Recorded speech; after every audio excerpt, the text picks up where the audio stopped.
हर हर महादेव। तो फिर आज मैं बहुत स्पेशल टॉपिक लेके आई हूँ जो कि भोले बाबा के प्रति है, क्योंकि हम भोले बाबा को एक लोटा जल चढ़ाते हैं फिर भी वो खुश से रहते हैं, लेकिन पूजा में अगर ये 5 गलती आप करते हो तो फिर वो एक बार रुष्ट हो जाते हैं। फिर तो वो उनका रुद्र रूप भी है और भोले से भोले शांत रूप भी है। अगर आप कुछ भी नहीं चढ़ाते, एक लोटा जल भी चढ़ाते हो फिर भी वो खुश है, लेकिन पूजा में अगर ये 5 गलती आपने कहीं ना कहीं किया है या फिर आगे चल के करने वाले हो तो फिर वो चीज़ उनको कभी एक्सेप्ट नहीं होता, क्योंकि कुछ चीज़ ऐसी है कि हाँ भोले बाबा को ये बिल्कुल नहीं करना चाहिए। पूजा में बिल्कुल नहीं। आप एक लोटा जल चढ़ाओ उसमें वो खुश हैं, लेकिन अगर आप उनके शिवलिंग पे ये 5 चीज़ें चढ़ाते हो तो फिर उनसे मतलब कि वो रुद्र रूप भी है, उन गुस्से वाले भी आपको पता ही है कितना रुद्र रूप है, और फिर शांत के रूप में शांति। उनको एक लोटा जल चढ़ाओ वो खुश है, लेकिन अगर आप इनमें से 5 गलती में से कभी एक भी करते हो ना फिर वो रुद्र रूप भी दिखा सकते हैं। इसीलिए अगर आपके पास टाइम हो तो 5 मिनट का ये वीडियो मैं बना रही हूँ, तो आप एक बार ये वीडियो देख लो। अगर आप में से कभी गलती हुआ है तो एक बार जाके माफ़ी भी मांग लोगे फिर भी वो खुश हैं, वो माफ़ कर देते हैं।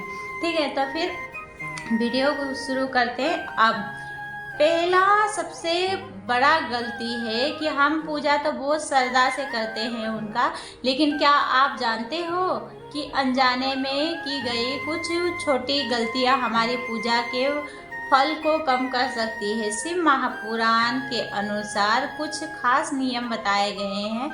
आज के वीडियो में मैं आपको 5 गलतियां बताऊंगी जो अक्सर लोग शिवलिंग की पूजा में करते समय करते हैं।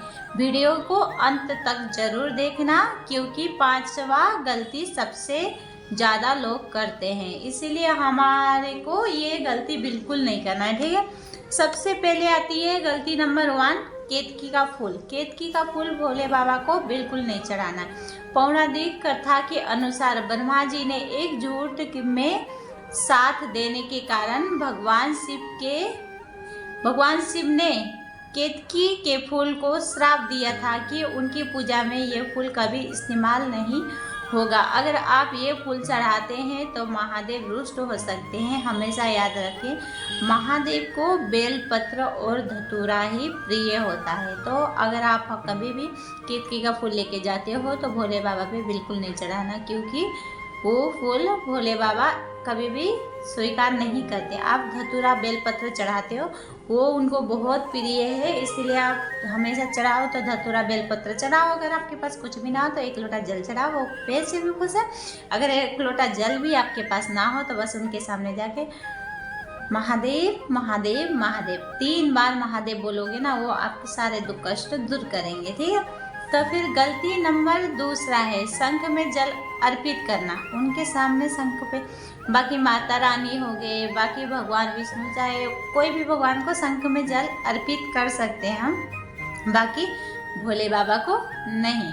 ठीक है, ये बहुत ही सामान्य गलती है जिसे लोग भगवान विष्णु की पूजा समझकर करते हैं। भगवान विष्णु की पूजा में ये स्वीकार है, लेकिन भगवान शिव की पूजा में कभी स्वीकार नहीं है। इसीलिए दूसरी बड़ी गलती है शंख में महादेव को अभिषेक करना। शंख में हमें कभी अभिषेक नहीं करना चाहिए भोले बाबा का।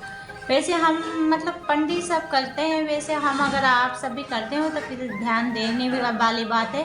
अगर आपके सामने कोई भी कर रहा हो तो फिर उसको भी समझा सकते हो आप कि ऐसी गलती मत करो, क्योंकि वो भगवान विष्णु को कर सकते हैं, बाकी भोले बाबा को नहीं कर सकते, क्योंकि भोले बाबा रुष्ट भी हो सकते हैं। वैसे रुष्ट नहीं होंगे, लेकिन फिर भी अगर आप जानबूझ के गलती कर रहे हो तो फिर रुष्ट जरूर होंगे। 5वां नंबर का गलती सबसे ज़्यादा लोग करते हैं, ये तो चलो कम ही करते हैं, लेकिन 5वां नंबर वाली गलती सबसे ज़्यादा करते हैं, इसलिए आपको समझना होगा कि ये गलती बिल्कुल ना करें। ठीक है, तो गलती नंबर 3, भोले बाबा को तुलसी कभी नहीं चढ़ाना चाहिए, क्योंकि भोले बाबा को तुलसी कभी नहीं चढ़ते हैं, है ना। जैसे बेलपत्र धतूरा हम चढ़ा सकते हैं, लेकिन तुलसी का पत्ता कभी नहीं चढ़ा सकते भोले बाबा पे। इसीलिए ये बात हमेशा हमने ध्यान देना कि तुलसी हमें कभी नहीं चढ़ाना चाहिए।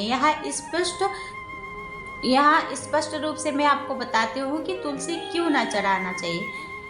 तीसरी गलती है तुलसी दल चढ़ाना।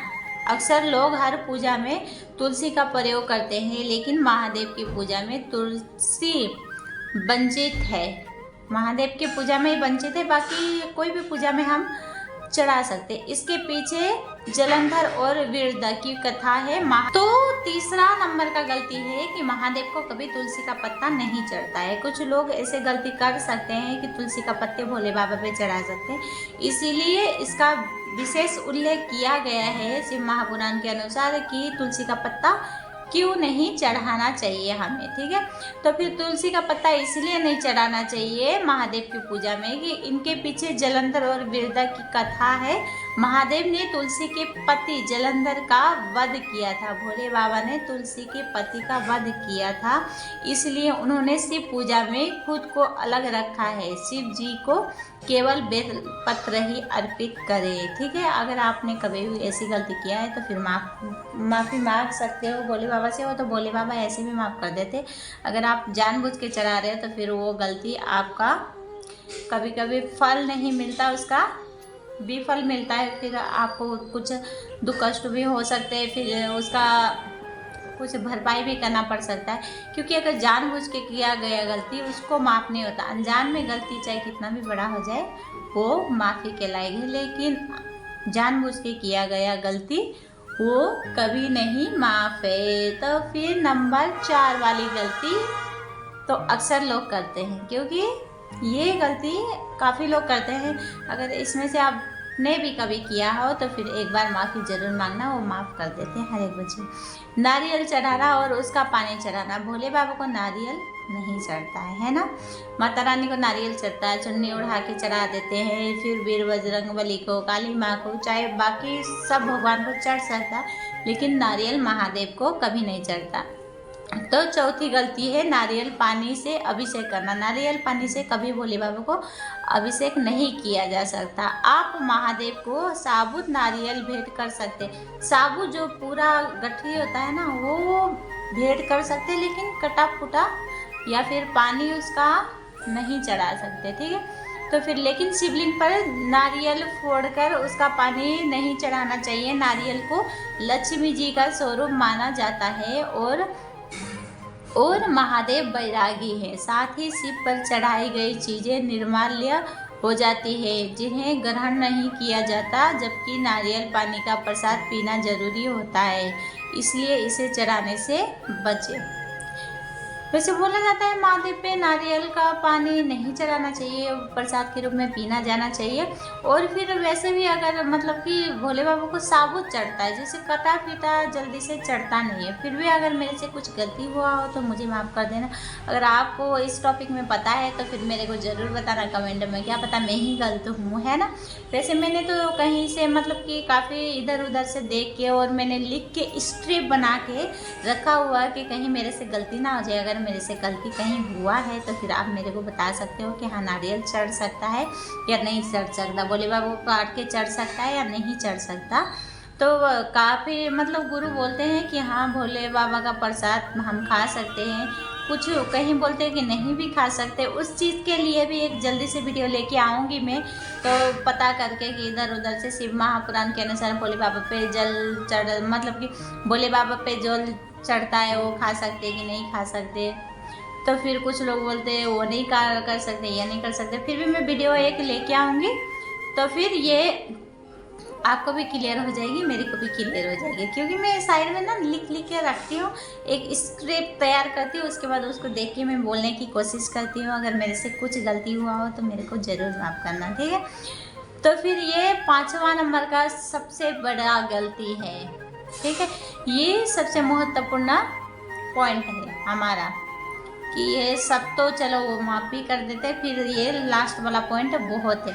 5वीं और सबसे मुख्य गलती शिवलिंग की पूरी परिक्रमा करना। कुछ लोग क्या करते हैं शिवलिंग की पूरी परिक्रमा करते हैं। उस दिन मैं भी वहीं पूजा कर रही थी, तो फिर एक बड़ा सा भैया आया, वो मतलब कि मैं साइड पे बैठी थी ना, तो उनको रास्ता नहीं मिला, वो मतलब शिवलिंग पे से घूम के जा रहे थे। तो मैंने बोला भैया उधर से नहीं जाना, क्योंकि भोले बाबा का पूरा परिक्रमा हो जाएगा आपका, इसीलिए वहाँ से आपको नहीं जाना है। इसका मुख्य कारण क्या है, शिवलिंग की पूरी परिक्रमा करना। अन्य देवताओं की हम पूरी गोल परिक्रमा करते हैं, लेकिन शिवलिंग की कभी पूरी परिक्रमा नहीं किया जाता है। यहाँ जल बाहर निकलता है, उस स्थान को सोमसूत्र या निर्मली कहते हैं। इसे कभी नागा नहीं जाता, हमेशा आधी परिक्रमा चंद्रकार करके वापस लौट जाना चाहिए। पूरी परिक्रमा कभी नहीं करना चाहिए भोले बाबा का। अगर इनमें से आप 5 गलती में से कोई भी एक गलती करते हो तो फिर भोले बाबा को माफ़ी मांगोगे तो फिर भी माफ़ करेंगे, क्योंकि वो आशुतोष शांति शेखर है। उनको कोई बच्चा लोभी पापी क्रोधी चाहे कितना भी बड़ा पापी क्यों ना हो, अगर उनके शरण में जाके एक बार माफ़ी मांगता है तो वो हर एक इंसान को माफ़ी कर देते हैं। लेकिन आगे से ऐसी गलती कभी नहीं करना। बोलने बाबा को बोलना, बाबा मैं जैसा भी हूँ आपका हूँ, बाकी मेरे से ये गलती हुई है तो मुझे माफ़ कर देना बाबा, अनजान में हुई थी, अब जान के करूँगा, कभी नहीं करूँगा। और अनजान की गलती हर एक इंसान की माफ़ होती है, तो आपकी भी माफ़ हो जाएगी। तो दोस्तों ये थी 5 गलतियाँ जो हम शिव पूजा में बिल्कुल नहीं कर सकते। भक्ति अपनी जगह है, लेकिन सही विधि से की गई पूजा शीघ्र फल देती है। ठीक है, अगर आपको ये जानकारी उपयोगी लगी हो तो वीडियो को लाइक करना, कमेंट में हर हर महादेव लिखना, और मेरे से कोई गलती हुआ हो तो मेरे को बताना कि हाँ दीदी या बहन आपसे ये गलती हुई है, ऐसा नहीं होता, ऐसा होता है। तो फिर मैं वो चीज़ मैं अभी अपने जीवन में उतारूँगी, कुछ आपसे सीखूँगी तो कुछ मैं बताऊँगी आपको। चलो आज के लिए इतना ही। हर हर महादेव सबको, बाकी मिलते हैं नेक्स्ट वीडियो पे। बाय। हर हर महादेव सबको।